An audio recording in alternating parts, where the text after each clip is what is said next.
there are 2 trillion galaxies in the observable universe. You need to know that the Milky Way galaxy has got 200 billion stars. Most of those stars, now we know, have planetary systems. We estimate there are something like 20 billion Earth-like planets or potentially Earth-like planets in the Milky Way galaxy alone. So if you're asking questions about what is my place in the universe, you need to know those things first of all. It's a framework within which you can think. I've been doing some work on black holes, and there's progress being made on that now, which I think is profound and exciting. So they are stars at the end of their life, bigger than the sun, more massive than the sun. But they run out of their fuel and they start to collapse because gravity squashes them. And if they're sufficiently massive, then there's nothing that can stop the collapse. And so they collapse as far as we know to a point, and essentially an infinitely dense point, but they collapse to such an extent that there's a region around it from which light can't escape. So nothing can escape, and that's a black hole. They're surrounded this region where if you fall in, it's called the event horizon. And if you go across that horizon, then you are going to the center. There's one way of thinking about it, which is quite cool, which is that the time and space sort of flip is one way to think about it. So in the same way that we are going into the future now, so we're going to tomorrow, there's nothing we can do about it. We are going to tomorrow. In the same way, if you fall in across the event horizon of a black hole, you are going to the middle, the singularity it's called. So that's your future. Every line of your future points to the center of the black hole. We have now got photographs of them. So we have 2 photographs, which are radio telescope photographs. One of the one in the center of our galaxy, which is a little one. It's called Sagittarius, a star. So it's about 6 million times the mass of the sun. And they took a photo of one in the galaxy M87. 55 million light years away, that thing is around 6 billion times the mass of the sun. So if you took our sun, you can fit 1 million Earths inside and collapsed it down to make a black hole, it would form a black hole when it shrunk. So you squash it down till it's about 2 miles, and then that would form a black hole. 6 billion times the mass of the sun means you multiply that by 6 billion. So these things, that the so-called Schwarzschild radius is larger than our solar system.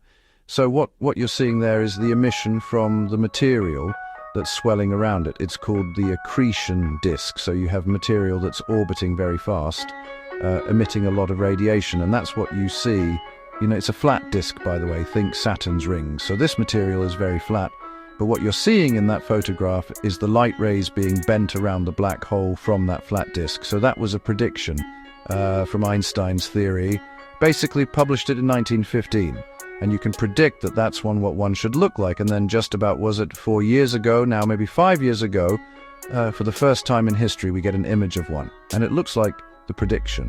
In science at the moment, space science, we have this debate a lot actually, because of course space probes like Curiosity that's on Mars at the moment, that's really cheap compared to sending people to Mars. And so quite often the scientists who want to find out about the worlds will say, well, we should spend it on robots. We shouldn't spend it on people. I think crude space exploration is in some ways, I mean, it's clearly true at the moment that humans can do more than robots, so we can explore the place better. It's about living and working off the planet, which I think is quite a persuasive argument, actually. We've already industrialized near-Earth orbit, so it's already a multi-billion-dollar industry, you know, communications, satellites and weather satellites, GPS, whatever. We're already up there. And so learning to live and work in space is, I think, a natural extension of our civilization. Plus the fact, if you talk to Elon or Jeff Bezos, they point out that the amount of resources available just slightly above our heads is vast. And so I remember I talked to Jeff Bass actually once, and he thinks really simply, and he said, no, for example, in the asteroid belt, there's enough metal, I think, to build a skyscraper. What is it? Something like 800 stories tall and cover the Earth in it, right, if you want. Now, we don't want to do that. But his point was that the energy from the sun is all up there, the resources are up there. So you could almost imagine trying to zone the Earth residential at some point in the future to protect the planet and do your heavy industry off the planet, for example. And it sounds like science fiction, except that now SpaceX and Blue Origin, those people have got reusable rockets. So suddenly the economics become sensible. I think expansion is good, and I think we will expand. And I think we will expand outwards because there's not much room left on this planet to expand. That's a whole different idea. It's not about gathering scientific information. It's about a frontier and all the benefits that come from operating as a civilization on a frontier, which we have lost on the Earth because there is no frontier left. And so I like that idea. So there is no other planet we can go to other than Mars. You can't go to Jupiter or Saturn. You can't go to Mercury or Venus. So if we want to go somewhere and expand our civilization, it has to be Mars, and everything's there that you need. It's interesting actually because we know something about the history of Mars now, quite a lot about the history of Mars. And it's certainly clear that there was water, almost certainly oceans, rivers. So, and that water is almost certainly still there. So there's certainly ice. There may even be pockets of liquid water below the surface somewhere. So couple that with all the minerals and the resources that we know are there, and you have everything you need. So that's the thing about Mars. It's quite nice. Relative to everywhere else, other than the Earth, you can't go to Venus. You just melt. It's, what is it, 400 and something degrees and 90 atmospheric pressure. So Mars is quite nice. I think there must be a, even in the solar system, I would not be surprised if we find microbes on Mars or on some of the moons of Jupiter or Saturn where there's liquid water. And the reason is, if you think about the reason I think that, and it's a guess, is because if you look at the history of life on Earth, so Earth formed, there was no life, it was a ball of rock, and almost as soon as it cooled down we see evidence of life. So certainly 8 billion years ago, possibly even further back than that, we see evidence of life on Earth. So somewhere along the line, geochemistry, active geochemistry became biochemistry on Earth.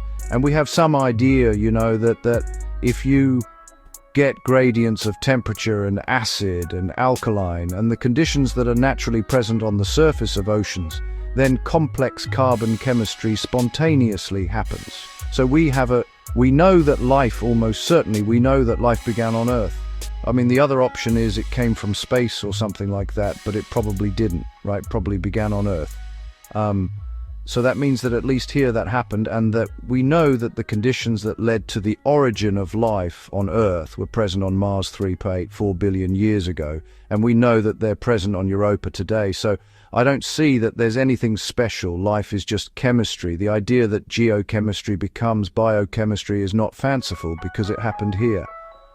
So I think that given the same conditions, it would be surprising to me if the same thing didn't happen. In that life begins to test. That is one of the great frontiers of science. Now it's one of the great challenges, which is why another reason we're interested in Mars, because we know those conditions were there. We know there were what's called hydrothermal vent systems on the floors of oceans on Mars 3.8 or 4 billion years ago. So it would be good to know what I've said is right, and the way we find out is to find life or evidence of past life. You know that there's a theory called the Grand Tack theory. So it's very hard to explain the evolution of our solar system. When you do computer models of solar systems, you don't tend to get 4 rock planets to close to the sun and 4 big gas giants further out.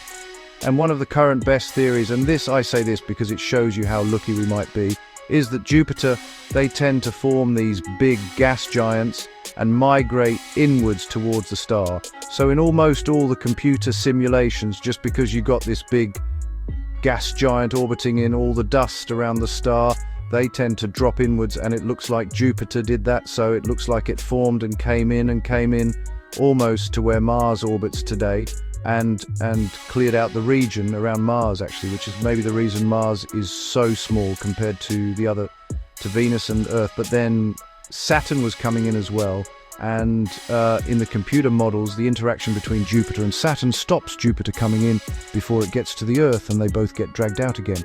And so to where they are today, oh wow. And so that seems to be, it's one of the best theories for the evolution of our solar system. So what are the chances? You know, the chances of that are so minuscule, tiny. So that's the thing. I think about these rocky planets, in order to get a civilization on them, I think you need quite unusual solar systems. And that would be a guess, and you need quite unusual stability on the planet for billions of years, and that's why I think we might be quite lucky. An answer would be, we are small finite beings, right? Which are just clusters of atoms.